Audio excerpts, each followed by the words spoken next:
Ya habíamos visto un esquema similar a este anteriormente, pero vamos a tratar de explicarlo un poco más. La función del bus es permitir la conexión lógica entre los diferentes subsistemas que componen el computador. En su mayoría, los buses están formados por conductores metálicos de algún tipo, bien sea los que constituyen los cables o bien sea aquellos que están en la tarjeta madre, aquellos trazados de cobre que están en la placa de la tarjeta, a través de los cuales se transmiten señales eléctricas que son enviadas y recibidas con la ayuda de circuitos integrados que manejan ciertos protocolos que les permiten transmitir datos útiles. Además de los datos, el bus debe transmitir también otras señales digitales de gran importancia, como lo son las de direccionamiento y las de control. Vean que, como les dije anteriormente, no va a mandar solamente datos. Él tiene que enviar los tres elementos porque si no, no funciona correctamente el contenido que estamos esperando recibir o entregar. Por otro lado, los buses definen su capacidad de acuerdo a la frecuencia máxima de envío y al ancho de los datos. Por lo general, estos valores son inversamente proporcionales entre sí. ¿Qué significa esto? Que si el bus tiene una alta frecuencia, el ancho de datos debe ser pequeño.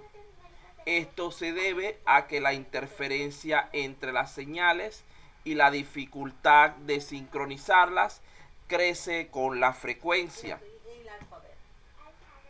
De manera que un bus con pocas señales es menos susceptible a esos problemas y puede funcionar a alta velocidad. Entonces, díganme si entendieron este último concepto o si necesitan que lo explique un poco más, ya que es un tanto más complicado referido al funcionamiento de los buses.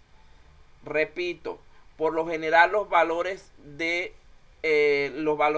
frecuencia máxima y ancho de datos son inversamente proporcionales. Eso lo hemos visto antes de manera empírica. Vean que, por ejemplo, el disco duro tiene una velocidad baja, pero tiene una capacidad grande, una capacidad alta. Por otro lado, la memoria caché tiene una velocidad sumamente alta, pero su capacidad es baja. Son inversamente proporcionales estas dos variables. ¿Por qué en forma sencilla lo podemos explicar? Porque sucede lo siguiente. Mientras más rápido se desplace la información, es más difícil mantener su estabilidad si el volumen aumenta. Imaginemos una persona que tenga que cargar un montón de pequeñas cajas y tenga que hacerlo corriendo. Mientras más rápido se desplace, hay más posibilidad de que dichas cajas se caigan. Pero si solamente carga una o muy pocas cajas, puede mantener el control de ellas en todo momento, así se desplace muy rápidamente. Lo mismo sucede con los buses. Si el bus es de mucha velocidad, no va a tener la posibilidad de manipular grandes cantidades de datos. ¿Por qué? Para evitarse esos problemas de inestabilidad. ¿Ahora entienden mejor?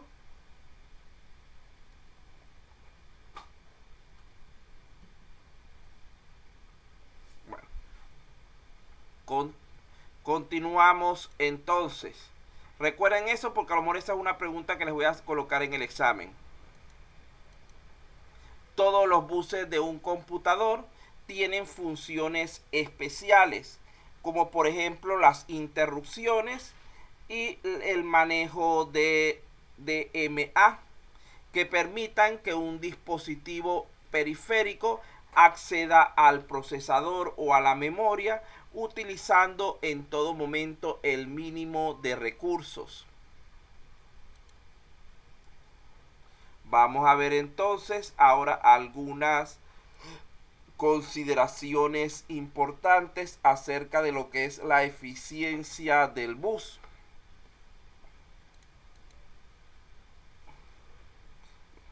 Al conectar diversos dispositivos en un mismo bus, su eficiencia puede verse reducida debido a ciertos factores, como por ejemplo que a pesar de ser omnidireccional, solo un dispositivo puede transmitir datos a la vez a través del bus, lo que aumenta el tiempo de espera, es decir, el turno de transmisión en forma proporcional al número de dispositivos que quieran transmitir a través del bus.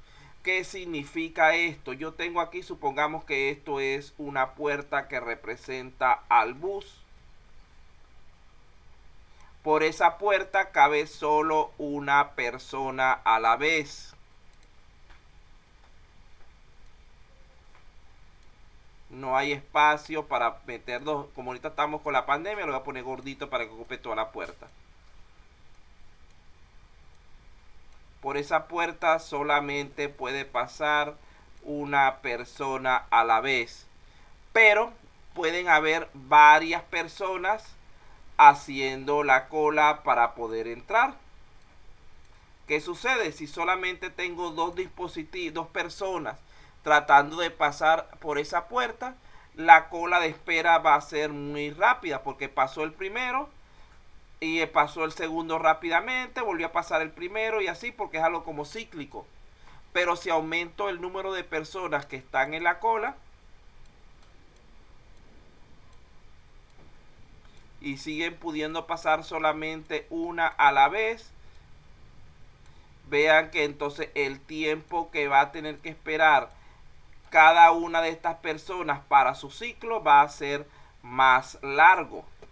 Entonces no es lo mismo un ciclo así, con solamente dos individuos interactuando, que un ciclo donde ya le vayamos colocando muchísimas personas, muchísimos elementos, procesos, dispositivos, como quieran llamarlo. Mientras más dispositivos, más va a tardar el sistema, el bus, en volver a llegar a su punto de inicio para que le toque nuevamente al primer proceso, al primer dispositivo. Y por lo general, los digamos que la información, los dispositivos no se atienden de una sola vez, sino que se van atendiendo por porciones. Recuerden que, por ejemplo, una aplicación puede tener un peso de varios megas, pero el procesador maneja tan solo 64 bits o 32 bits dependiendo del equipo. Por lo tanto, para poder, por ejemplo, cubrir un programa que tenga el archivo 3 megas, tiene que hacer muchísimas interacciones, muchísimas vueltas al ciclo. Lo bueno es que como el procesador tiene altas velocidades, por ejemplo un procesador de 3 GHz, esas vueltas para nosotros son como que fueran instantánea la atención. Pero para el sistema todo esto es consumo de tiempo y de recursos. Entonces allí lo que queríamos decir era eso, que como puede tener muchos dispositivos pero atiende uno a la vez, esto puede aumentar la longitud de la cola y hacer que cada dispositivo tarde más en ser atendidos. Y esto inclusive dependiendo si trabaja por sistema FIFO, es decir, primero que llega, primero que entra, o si trabaja por prioridades.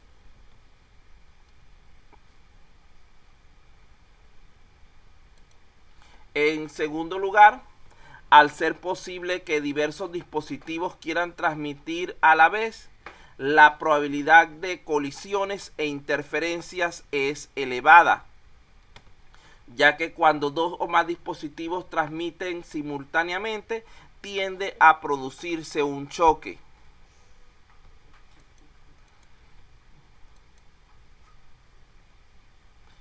En tercer lugar, en la medida en que el bus se hace más grande, es decir, tiene conectados más dispositivos, el tiempo de transmisión de datos de punto a punto también aumenta, por lo que el tiempo de espera entre las dos transmisiones se hace mayor, al tener que comprobar si cada transmisión se ha producido correctamente, si no han habido choques de información, porque dos dispositivos hayan transmitido información simultáneamente, etcétera. Estos factores afectan mucho a lo que es la eficiencia con la que los dispositivos pueden transmitir información a través de un bus, por lo que el crecimiento indefinido de los dispositivos conectados al bus, aunque sea una característica teóricamente buena, en la práctica no es muy adecuada, ya que reduce considerablemente la eficiencia del bus hasta llegar en cierto momento a volverlo inoperativo, es decir, a no permitir su utilización porque ya está demasiado lento. De allí que, si no es bien utilizado, el bus puede convertirse en un cuello de botella a medida que las peticiones de transferencia acumuladas se aproximen a lo que es la capacidad del bus. Este problema puede resolverse en cierta medida incrementando la velocidad de transferencia del bus y utilizando buses más anchos, es decir, con más canales de transmisión. Sin embargo, puesto que la velocidad de transferencia que necesitan los dispositivos conectados al bus está incrementándose rápidamente, este problema sigue aumentando.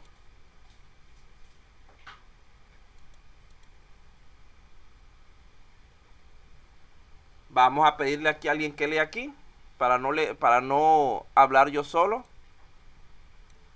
Piro. Sí, profesor, presente. Por favor, lea ese fragmento.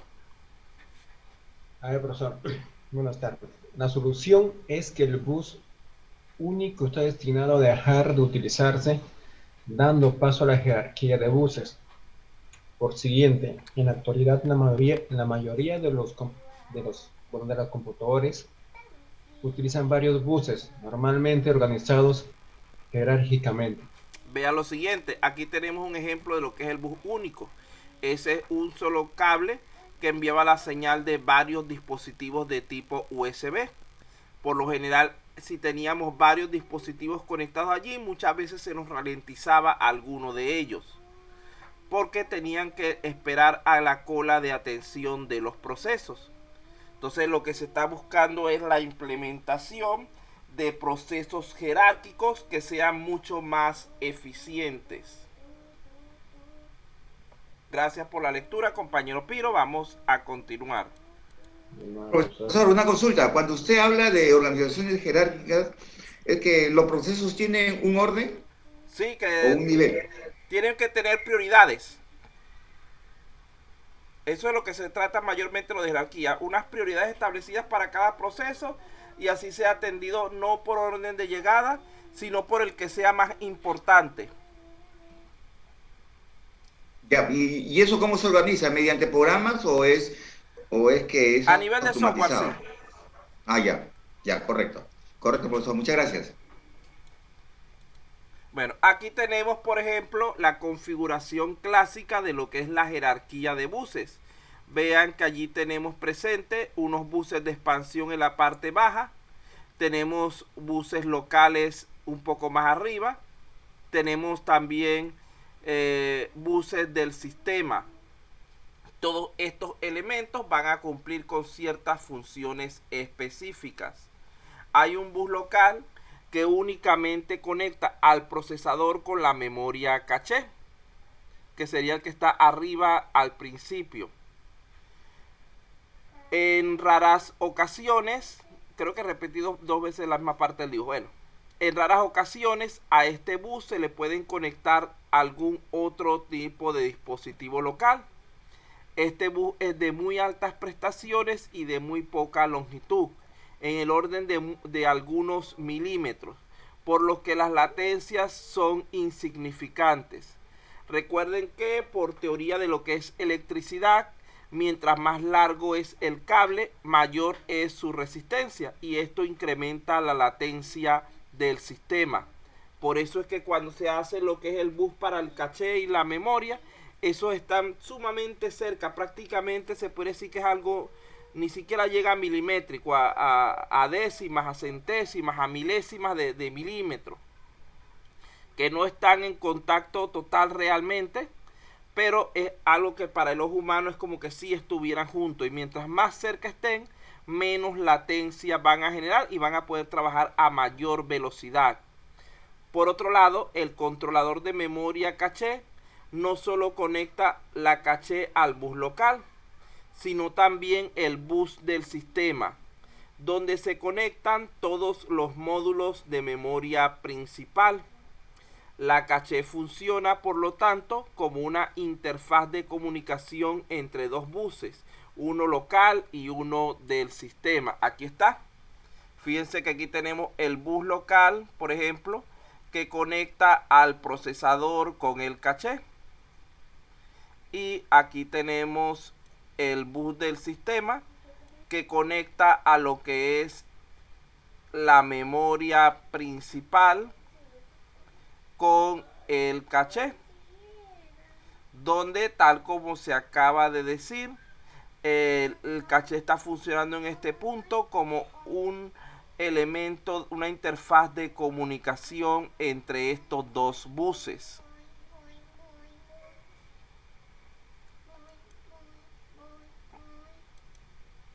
La memoria principal, que está aquí, vamos a cambiar este color porque no veo mucho con este color. A ver, así está mejor. La memoria principal, que está aquí, pasa del bus local al bus del sistema a través de lo que es el caché. De esta forma, las transferencias de entrada y salida con la memoria principal a través del bus del sistema no interfieren con la actividad del procesador. Recuerden que, como se les dijo antes, lo que es la parte de la entrada y salida es los procesos más lentos del sistema, y el procesador son los procesos más rápidos. Si el procesador tuviera que esperar para trabajar a la velocidad de los dispositivos de entrada y salida, terminaríamos perdiendo gran parte de su rendimiento. Por otro lado, para conectar el bus de sistema al bus de expansión, se necesita de un nuevo componente que se conoce con el nombre de interfaz. Sería este rojo que tenemos aquí.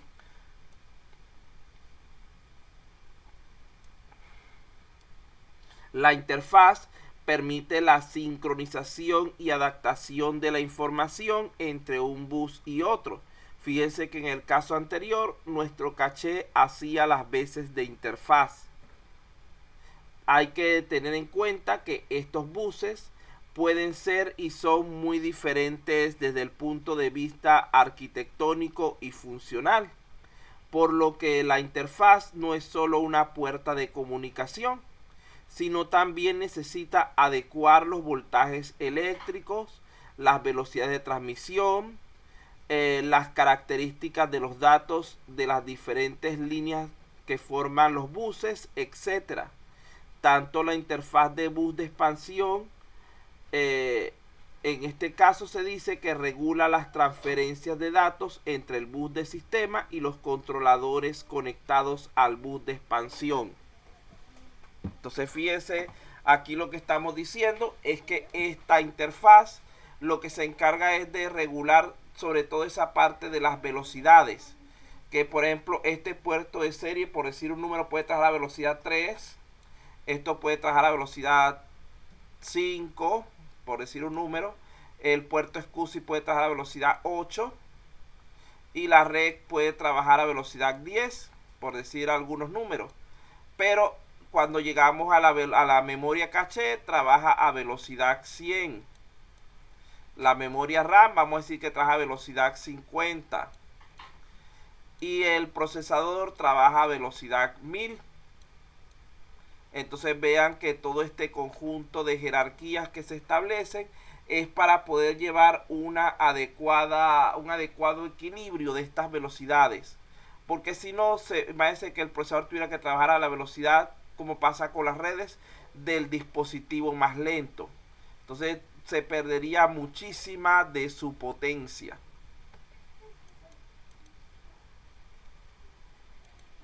El resto de los dispositivos, especialmente aquellos de entrada y salida, se conectan con el bus de expansión. Esta disposición permite conectar al sistema gran variedad de periféricos y al mismo tiempo aislar el tráfico de información entre la memoria y el procesador correspondiente a las entradas y salidas. Esta arquitectura de buses tradicional es razonablemente eficiente, pero muestra su debilidad a medida que los dispositivos de entrada y salida ofrecen prestaciones y velocidades cada vez mayores. Al convivir todo tipo de periféricos en un mismo bus, según los dispositivos de entrada y salida aumentan sus características, se limitará mucho la mejora en las prestaciones referidas a comunicaciones.